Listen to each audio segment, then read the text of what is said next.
Hello, guys. Happy to talk to you again. This time is about The Office.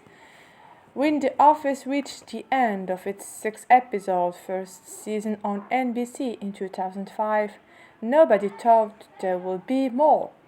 The ratings were outrageous. Of the 156 shows on broadcast networks that TV season, The Office landed at 102 in total viewership, despite a surprisingly large audience for its premiere. 11.2 million people, 57%, had lost interest by the final. Michael Schur, a writer on that first season, said, "There was a moment when we were shooting the last episode where the cast was sort of huddled outside and everyone was a little bit glum because it was our last week of shooting. Even though the show wouldn't air for months, everyone kind of let it like there was no way this ever works," he recalled.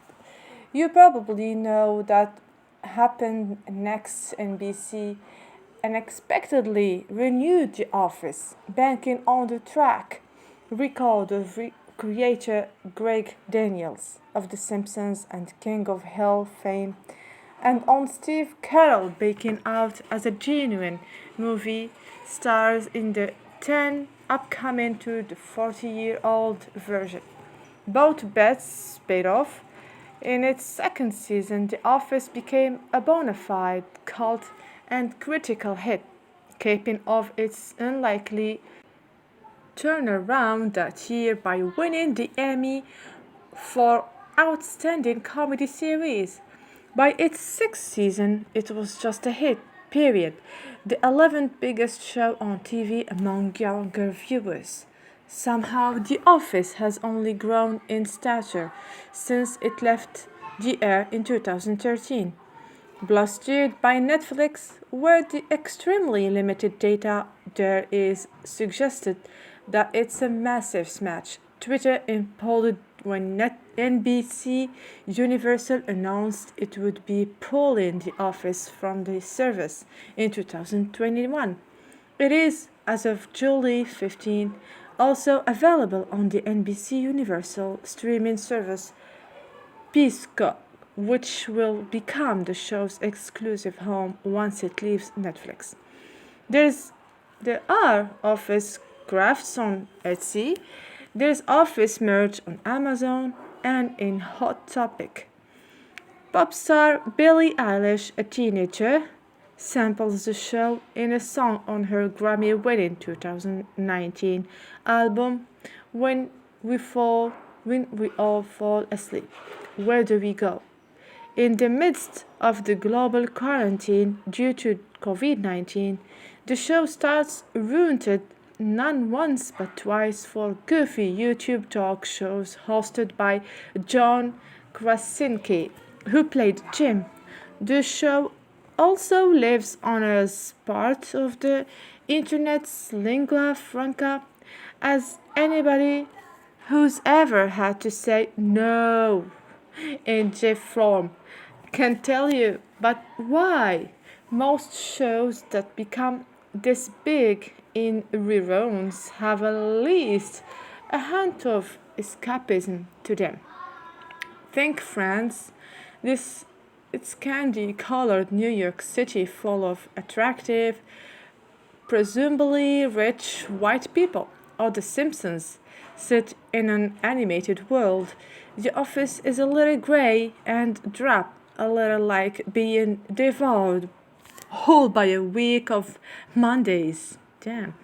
It takes place in a world where you wear a tie to work, drive every day to a dual office park, where the closest thing to excitement is playing prank on a coworker. The series features a kind of social realism largely missing from more current notions about the importance of meaningful work. Young people are being told you can't just get a job.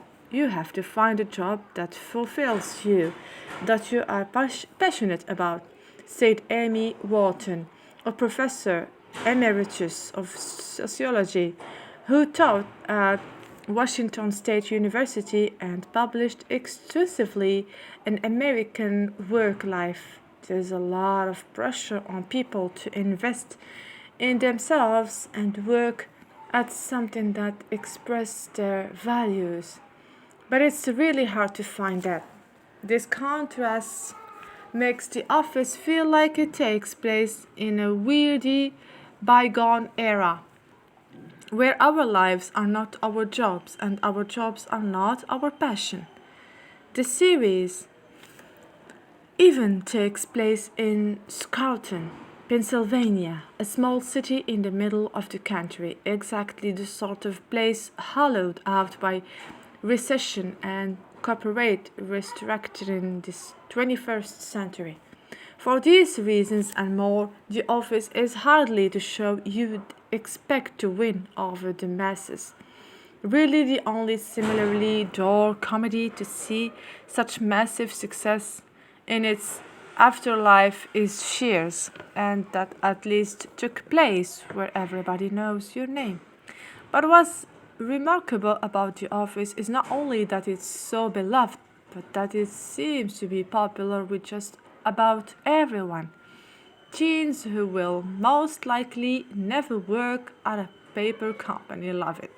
The parents who might be worried about their job amid the economic collapse love it. And lots of people use it to soothe anxieties, both current and eternal. Understanding the rise and enduring appeal of The Office comes down to one age old TV truism. Every good show is about the relationships between the characters, sure, but also between the show and its fans.